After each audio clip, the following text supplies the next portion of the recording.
Welcome to Africa on African Renaissance television service program. Each week, Africa, both in English and in French, will highlight news, information, and views to reveal the true color of the continent. First up is English news. Stay with us. The African Union urges heads of state to work with continent's top wealth holder to help give rise to a new economic champions. Cooperating as a group under the Afro-Champion Initiative, these wealth holders seeks to raise $1 trillion investment by 2030. The Afro-Champion Initiative is a project that seeks to mobilize investment fund to help give rise in African economic champions. President of the Executive Committee of the Afro-Champion Initiative said the idea of to invest $1 trillion between 2020 and 2030 is companies that are highly likely to become African champions. Afro-Champions, co-chaired by the former South African president Thabo Mbeki and the Nigerian businessman Aliko Dangote, bring together a range of business and political figures. Egypt has executed Hisham Ashwin, a man once considered the country's most wanted jihadist. Egypt's military spokesman said he was killed on Wednesday morning. Hisham, once an army officer, was found guilty of involvement in several high-profile attacks, including one in the western Egypt in 2014 that killed more than 20 security personnel. He was also convicted of being behind the 2013 attempt of the assassinate the Interior Minister Mohammed Ibrahim. The Arab League Youth Council voiced rejection of Egypt's historical right to water of the Nile River.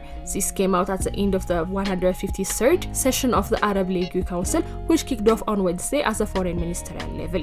The council reaffirmed that Egypt's water security is an internal part of an Arab national security. It issued a decision on the controversial Ethiopian dam, vowing support of Egypt's historical right to the river, which provided over 19% of a water supply. The council asserts that Ethiopia should comply with the principle of international law.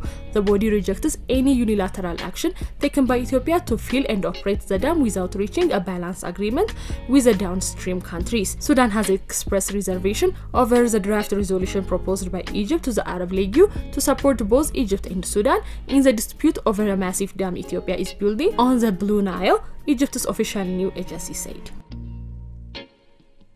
25 people died on Monday when a bus rolled down a steep embarked in South Africa's coastal Eastern Cape province. Reports indicate that the driver lost control of the bus, which subsequently rolled down to the steps, leaving 25 dead, approximately 62 injured. The bus was carrying more than 18 mainly elderly people traveling. President Ramaphosa said the dead were mainly pensioners and young students. The crash was the deadliest accident in the province since 2015, when 35 people lost their life. The Road Traffic Management Corporation data shows that 14,000 people died in a road crash on South Africa Road in 2017.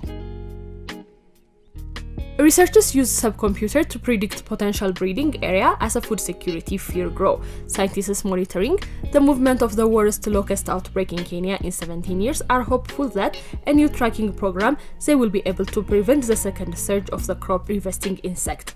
The United Nations has described the locust outbreak in the Horn Africa and the widespread breeding in the insect in Kenya, Ethiopia, and Somalia that had followed an extremely alarming.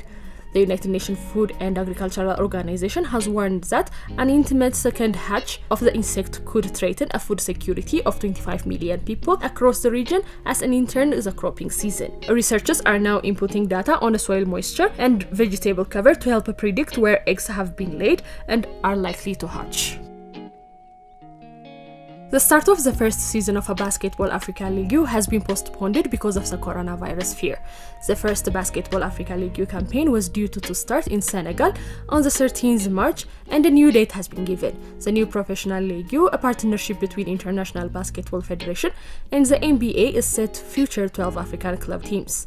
According to the Basketball Africa League president, following the recommendation of the Senegalese government regarding the escalating health concern related to the corona, the BAL inauguration season has been postponed. There was 2 confirmed cases in the disease in Senegal. Sporting events around the globe had been hit by coronavirus, but the BAL becomes the first African major event to be postponed because of the outbreak. Elsewhere, the Tanzania Football Federation, TFF, has banned handshake between football players before the start of a match.